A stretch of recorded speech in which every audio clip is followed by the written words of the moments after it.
Assalamualaikum warahmatullahi wabarakatuh. Perkenalkan, nama saya Nurbaiti. Saya adalah peserta Latsar CPNS golongan 3 angkatan 99 Kabupaten Sambas tahun 2021. Di sini saya akan menjelaskan tentang WOG, yaitu Wall of Government. Mengenal tentang WOG. WOG adalah sebuah pendekatan penyelenggaraan pemerintah yang menyatukan upaya-upaya kolaboratif pemerintahan dari keseluruhan sektor dalam ruang lingkup koordinasi yang lebih luas, guna mencapai tujuan-tujuan pembangunan kebijakan. Manajemen program pendekatan WOG ini sudah dikenal lama di berbagai daerah yang pengertian WOG. Diketahui bahwa WOG merupakan pendekatan yang menekankan aspek kebersamaan dan menghilangkan sekat-sekat sektor yang selama ini terbangun dalam model NPM. Bentuk pendekatan yang bisa dilakukan dalam pelembagaan formal ataupun pendekatan informal. Mengapa WOG? Terdapat beberapa alasan yang menyebabkan mengapa pendekatan WOG ini menjadi penting dan tumbuh sebagai pendekatan yang mendapatkan perhatian dari pemerintah. Bagaimana WOG dilakukan?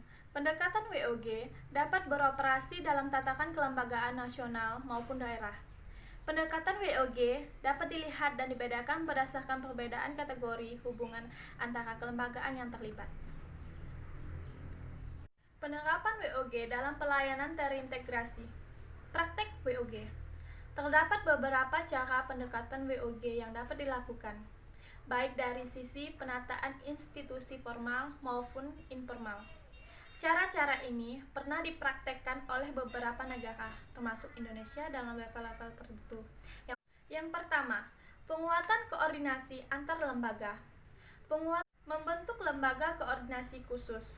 Pembentukan lembaga terpisah dan permanen yang bertugas dalam mengkoordinasi sektor atau kementerian adalah salah satu cara melakukan WOG. Ketiga, membentuk gugus tugas. Gugus tugas merupakan bentuk pelembagaan koordinasi yang lebih dilakukan di luar struktur formal, yang sifatnya tidak permanen. Yang keempat, koalisasi sosial. Koalisasi sosial ini merupakan bentuk formal dari penyatuan koordinasi antar sektor atau lembaga, tanpa perlunya pembentukan pelembagaan khususnya dalam koordinasi ini. Tantangan dalam praktek WOG. Tantangan yang akan dihadapi dalam penerapan WOG di tataran praktek antara lain adalah yang pertama, kapasitas SDM dan institusi. Yang kedua, nilai dan budaya organisasi. Dan yang ketiga, kepemimpinan. Yang pertama, pelayanan yang bersifat administratif.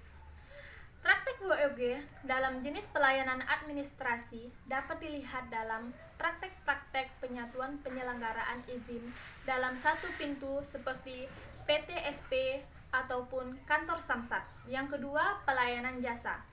Pelayanan yang menghasilkan berbagai bentuk jasa yang dibutuhkan warga masyarakat, seperti pendidikan, kesehatan, ketenagakerjaan, perhubungan, dan lainnya. Dan yang ketiga, pelayanan barang. Pelayanan yang menghasilkan jenis barang yang dibutuhkan oleh warga masyarakat, seperti misalnya jalan, perumahan, jaringan telepon, listrik, air bersih, dan seterusnya. Keempat, pelayanan regulatif. Pelayanan melalui penegakan hukum dan peraturan perundang-undangan maupun kebijakan publik yang mengatur sendi-sendi kehidupan masyarakat. Prasyarat best practice. Dalam memanfaatkan praktik WOG ini, terdapat beberapa persyaratan agar pendekatan ini dapat diterapkan. APSC atau Share Goal dan Author 2004 merumuskan persyaratan untuk penerapan WOG yang baik, antara lain, yang pertama, budaya dan filosofi. Yang kedua, cara kerja yang baru. Yang ketiga, akuntabilitas dan insentif. Yang keempat, cara baru pengembangan kebijakan, mendesain program dan pelayanan. B. Best practice WOG.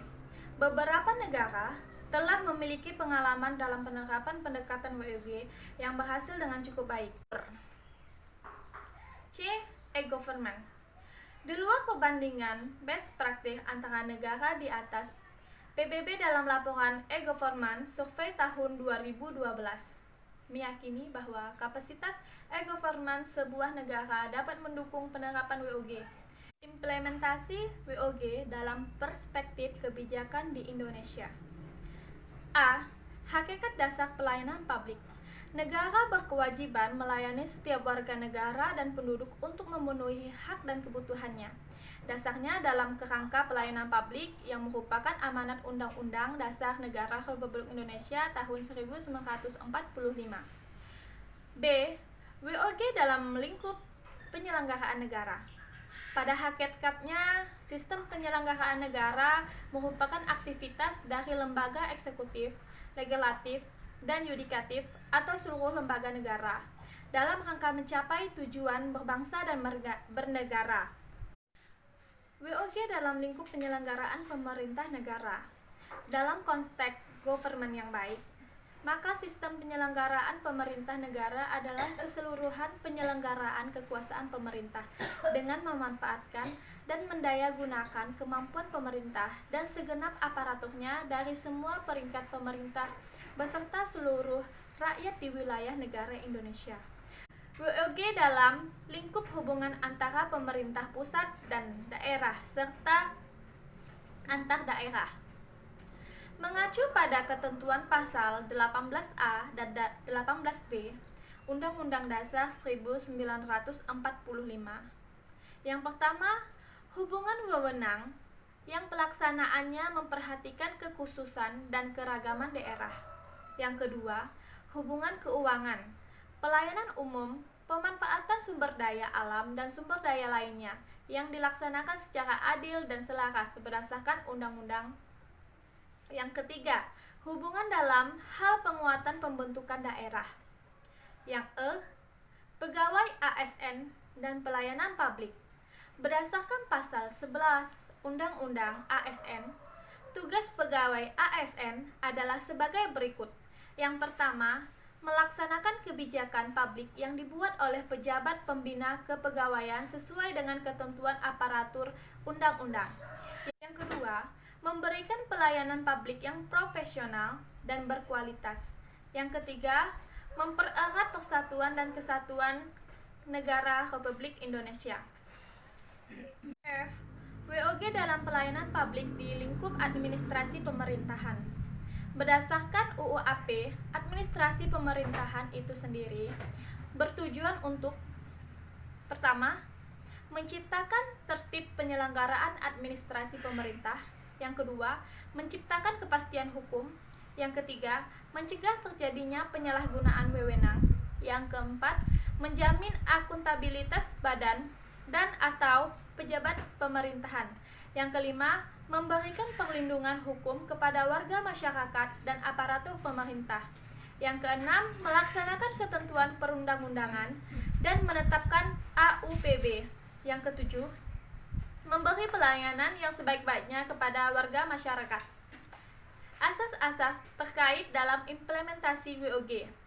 Berdasarkan Undang-Undang Nomor 28 Tahun 1999 tentang penyelenggaraan negara yang bersih dan bebas dari korupsi, kolusi, dan nepotisme, yang disingkat NKKK.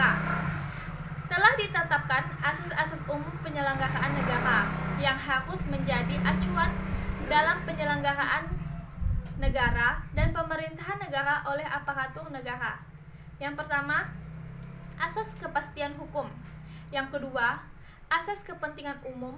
Yang ketiga, asas akuntabilitas. Yang keempat, asas profesionalitas. Yang kelima, asas proporsionalitas. Yang keenam, asas keterbukaan.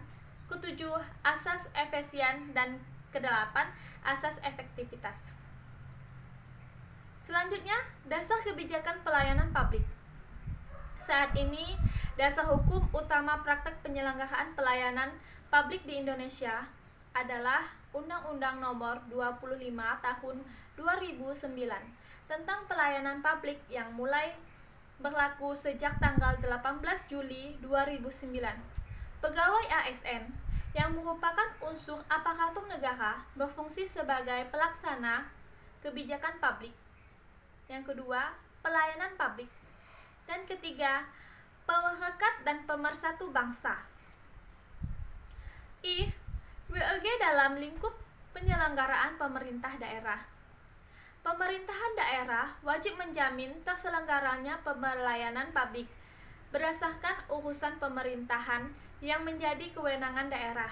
Yang pertama, asas penyelenggaraan pelayanan. Yang kedua, manajemen pelayanan publik. Ketiga, kewajiban Pemda untuk membuat informasi pelayanan publik dan maklumat pelayanan publik. Yang keempat, penyederhanaan jenis dan prosedur pelayanan publik serta pembentukan unit pelayanan terpadu satu pintu. Yang kelima, pengaduan. Yang keenam, evaluasi pelayanan publik. Ketujuh, partisipasi masyarakat dalam pelayanan publik. Sekian pemaparan tentang materi WOG kali ini. Jika ada salah kata, saya mohon maaf. Wassalamualaikum warahmatullahi wabarakatuh.